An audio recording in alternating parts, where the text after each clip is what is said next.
ఇప్పుడు మన మణికంఠ గారు ప్రమాణ స్వీకారం చేయబోతున్నారు.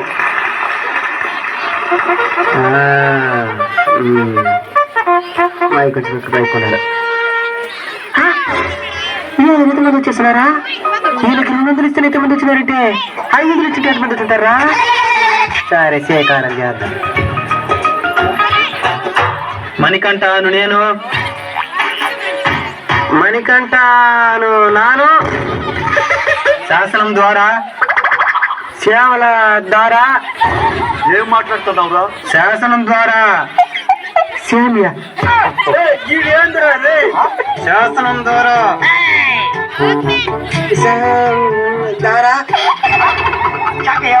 నిర్మితమైన నెమ్మది అయిన భారత రాజ్యాంగం పట్ల భారత రాజ్యమ్మ పొట్ట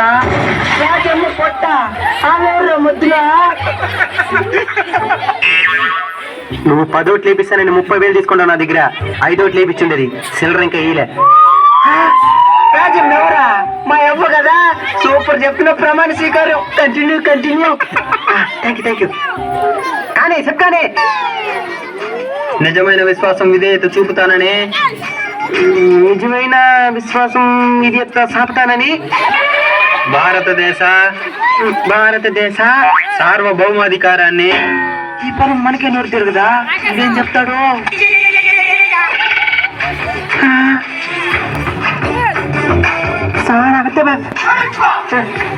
సారా మతాన్ని గ్రేట్ ఎస్కేప్ అయింది. సమగ్రతను కాపాడుతానని నా కర్తవ్యాలను, నా ఖర్చులను శ్రద్ధతో అంతఃకరణ శుద్ధితో, అంతఃకాలీన శుద్ధితో నిర్వచిస్తానని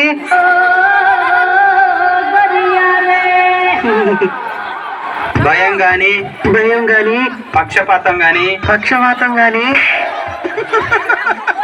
పక్షపాతమా? అది ఎవరికి వచ్చిందిరా? రాగద్వేషాలు గాని రాగి దీపాలు గాని ఇంకా బతికి నిన్ను కానైతా. చిన్న బ్యాగ్ ఒకటి ఇంటికి పంపిస్తానా? సైలెంట్ అయిపో. చేసేదానికి చిన్న బ్యాగ్ సరిపోదు, పెద్ద బ్యాగ్ పంపి. సరే కానీ సింపుల్ పెద్ద బ్యాగ్ తగ్గాడా? మనంగా ప్లాన్ చేద్దాం. లేకుండా రాజ్యాంగాన్ని శాసనాలను శ్మశానాలను నువ్వా నరకలేండా దూకరేడు పైకా పెద్ద బ్యాగ్ సైడ్ దూయినా అన్ని మూసుకొని చిన్న బ్యాగ్ సైడ్ దూయినా ముందు తీసుకుని 30,000 లెక్క చెప్పు. ఫస్ట్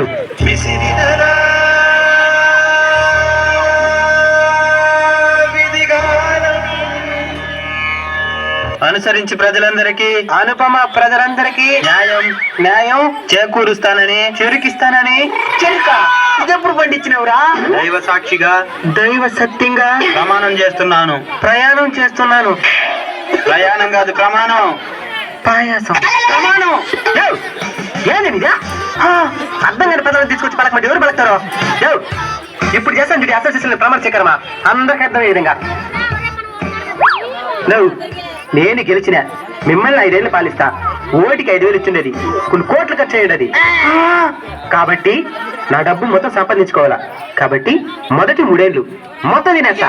ఓకే రూపాయి కూడా మీకు పెట్టను. సర్లే అయితే మిగిలిన 2 ఏళ్ళు సేవ చేస్తారన్నమాట. మిగిలిన 2 ఏళ్ళు సేవ చేస్తా కూర్చుంటే వచ్చి ఎన్నికలకు దుడ్డేకు నుంచి ఇచ్చేది మీకు. కాబట్టి మిగిలిన 2 ఏళ్ళు కూడా తినేస్తా. అయితే ఎప్పటికీ సేవ చేయవు. ఎందుకు చేయనా? ఇప్పుడు నాకు 100 రూపాయలు నాకు సేవ చేయమని 99 రూపాయలు తినేసి మిగిలిన రూపాయలు మీకే కదా పెట్టిపోయేదా? ఇది సేవ. ప్రజలారా, మీరు ఇప్పుడెప్పుడైనా ఎదురు చూసిన తరుణం అవసరమైంది.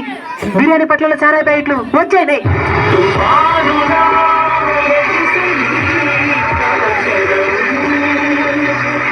చూడండిరా ప్రజల ఆనందమా.